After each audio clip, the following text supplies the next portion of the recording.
Hi guys, welcome to Pension Wise, the podcast where we explore the world of pension planning and retirement. I am your guest for today and my name is Emmanuel Atakra, and I have here with me Beauty, Ethel, Felicity, Latifa, Comfort, Fozia and Francisca.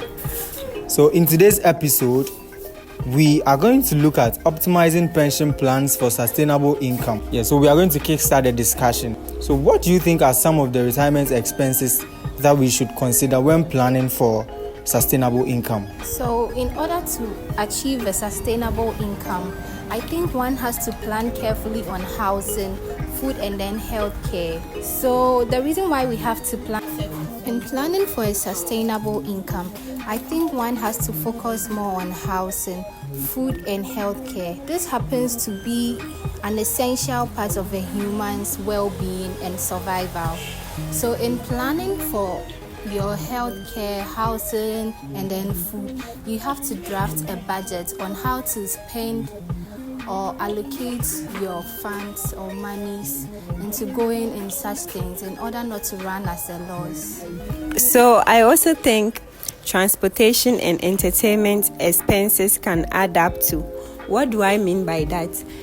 When you go on retirement, they become old when they are on retirement, so they will have to go to checkups, check their health and stuff. So in all of that, they need transportation and to be able to afford their health and pay for their other expenses. So that's what I think. So Ethel mentioned something like food, housing, and healthcare are things that we have to look out for when we are planning towards our pension. And you see, the reason why I agree with Ethel is because when people are old, they get hungry fast. Like every moment they are hungry, they want to eat. Like I remember my grandfather, when he eats and my mother comes home, he said that, they've not given me food, or they've not given, so they intend to eat more food to nourish them. And also what Felicity said about the transportation and entertainment. When old people are alone, they like to entertain themselves because no one is, mostly the children are away, they're in school or something, and let's say those working they are somewhere in the office, so they need either their phones to entertain themselves, and all those things you need to buy data. And if you don't have money to buy data, how do you watch TikTok videos and all that? And also, we have DSTV subscription. Even if you want to watch news stories, watch anything entertainment, you need to pay. Because on the normal TVs, you don't really get preferences like that. You only get what they give you. So all these things are very important when you are planning towards your pension. Yes, so I agree with them. To add up to the entertainment aspect, I think old people get bored easily, and we realize that they are always home alone. So in order to keep them active and prevent them from thinking too much, they would like to be entertained by watching movies, listening to the radio especially, and I think this all helps keep them well and then strong. I also want to add up, based on the transportation issue, during old age, you could see that the elderly people, they normally complain about sickness, unnecessary sickness at any time. So during your working time, if you're able to join this Senate and you are being paid after your retirement, you can use those money to facilitate yourself. Like it will give you an easy access to car when you are going for healthcare and those kind of things, and you won't be relying on your children to come and pick you to health centers for treatment. So it is very, very necessary, and it will lessen the burden of your children on transportation too as well. So when you are old and you don't have a house, let's say you are in somewhere else, you've rented. Imagine your children too, they are not working, they've not gotten work yet. Who will afford that rent? So all these things are very necessary for you to point out when you are planning towards your pension. So even if you have a house, I remember when I was interviewing a certain old lady, she told me that the house that she has, which is her own house at Domi, she has to always pay tax yearly because that is more like a law the government has set down. So even if you have your own house, you still have to pay something. So imagine someone who is 60 years and is renting or is in a rented house, then that means if your children cannot pay your rent, then they will sack you from there. So these things are very, very good for us to point out. So that's why pension planning is good. Thank you. All right, so I think you all did justice to the first question, and we would like to move on with our discussion. So my second question for today's episode is, how can we prioritize our retirement goals and aspirations? So who's going to take that? Okay, so retirement is a time of freedom and possibilities. So this means that it's a time that you can explore things that you wanted to do when you were in the active service and didn't get the opportunity to do it. So it is very important to consider what is truly important to you and then prioritize them. Things that are important to you can include education.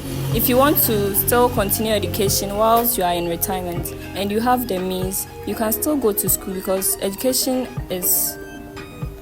it continues. There's no age limit to education.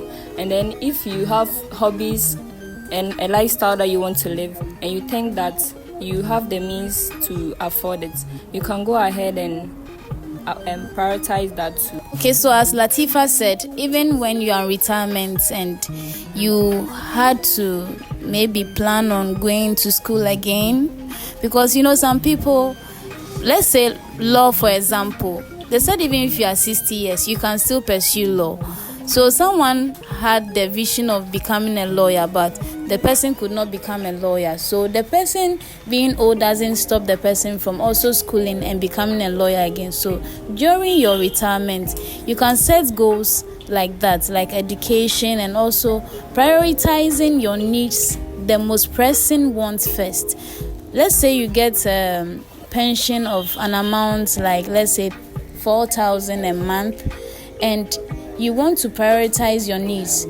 You as a grown-up, you need to go to the hospital, you need to go for medical checkups. So you write all those things down, you jot them down and see the one that you have to allocate the money to first, or the one that you have to attend to first. So let's say you need to get some drugs, you make sure when the money comes, you put some money down for that, or you go and buy the drugs, so that you don't end up using the money and not having your drugs. You get it? So all these things, you need to plan it down. You don't just get the money monthly and then misuse it, because some people can be very extravagant in spending money. They are spendthrift and they've grown with that habit. So when you have your pension money, you have to critically analyze how to use it, so that you don't go to your children after receiving your pension that, oh, Kojo, last time my mama made me sick, no, but now answer me. Your children will be like, this woman cry, you are worrying me. Let's say they are paying your rent and your pension comes as a side money, which you use it for your own expenses.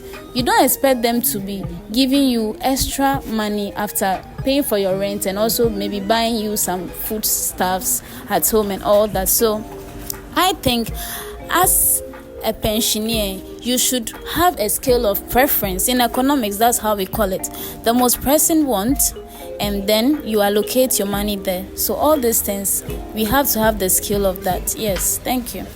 Okay, so I think in order to prioritize our goal, a retiree is supposed to plan carefully how he or she wants his future to be.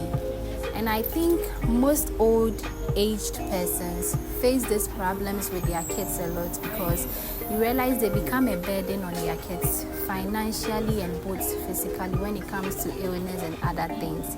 So in prioritizing your needs, what you want your future to be, you can even plan on how you would want to live your retirement years by maybe staying at a home care service for the aged, where you'll be taken care of without being a burden on your family members. Right. This brings us to the end of episode 1 of Pension Wise. We hope you've learned a lot from today's discussion. But remember that your life during your retirement depends on your preparations during your active age. Follow us on Pension Wise blog for more insights on pension schemes. And one last thing, don't forget to comment, like, share, and then subscribe to our podcast. And always remember that without you here, Thank you all for listening. Bye bye.